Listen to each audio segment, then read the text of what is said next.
पापा जी, आपसे कितनी बार बोला है फट सूखने से पहले पैर मत रखा करो। कितनी मुश्किलों से पोंछा लगाती हूँ। बेटा इस उम्र में कुछ ध्यान नहीं रहता। ऐसा करो तुम दोबारा पोंछा लगा दो। अब क्या पूरे दिन में पोंछा ही लगाती रहूं? आपसे कितनी बार कहा है सर्वेंट क्वार्टर में रह लो। आप हो कि हमारी जिंदगी में जॉक की तरह चिपक गए हो।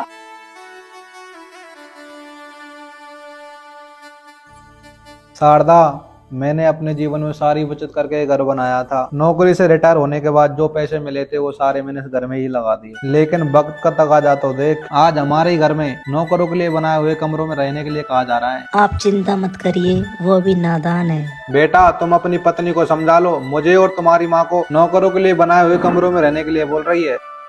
पापा जी, रूबी सही तो कह रही है। आपका यहाँ चिकने फर्श पे गिरने का डर रहेगा, नौकरों के कमरे में ये गिरने की समस्या तो नहीं रहेगी। और आप बेवजह रूबी से मत उलझा करो। मम्मी ने आपकी आदतों को जिंदगी भर सह लिया, इसका ये मतलब नहीं है कि आपकी बहू भी सहेगी।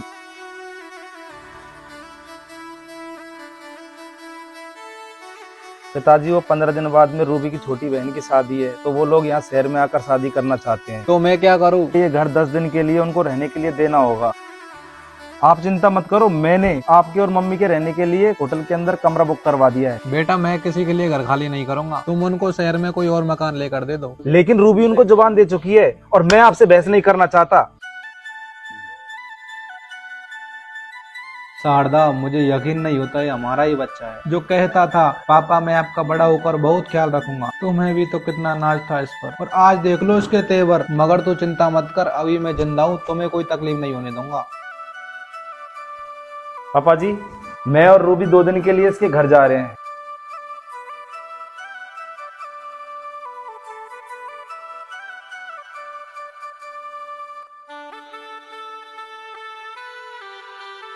कितना मजा आया ना बर्थडे में। हाँ, बहुत मजा आया। ये ताले क्यों लगे हुए हैं? और हमारा सामान किसने निकाल के फेंक दिया? तेरे भैया आपके लिए आपको पता चट्टी दे के गए। बेटा शेरा, मैं और तुम्हारी मम्मी 4 धाम की यात्रा करने के लिए जा रहे हैं। मैंने तुम्हारा सारा सामान बाहर रख दिया है, तुम अपने लिए कोई नया घर ढूंढ लेना। ये घर मेरी कमाई से बना है, इसमें तुम्हारी और तुम्हारे पुरखों की कमाई का 1 रुपया खर्च नहीं हुआ है। इसलिए मैंने ये घर वृद्धाश्रम में दान कर दिया है। तुम चाहो तो गांव जाकर पुराने घर में रह सकते हो। ये घर मैंने अपनी पत्नी और बच्चों के लिए बनवाया था, मगर तुम्हारे नजरिए से लगता है तुमने मुझे पिता समझना बंद कर दिया है। इसलिए मैं तुम्हें अपना बेटा मानने से इनकार करता हूँ।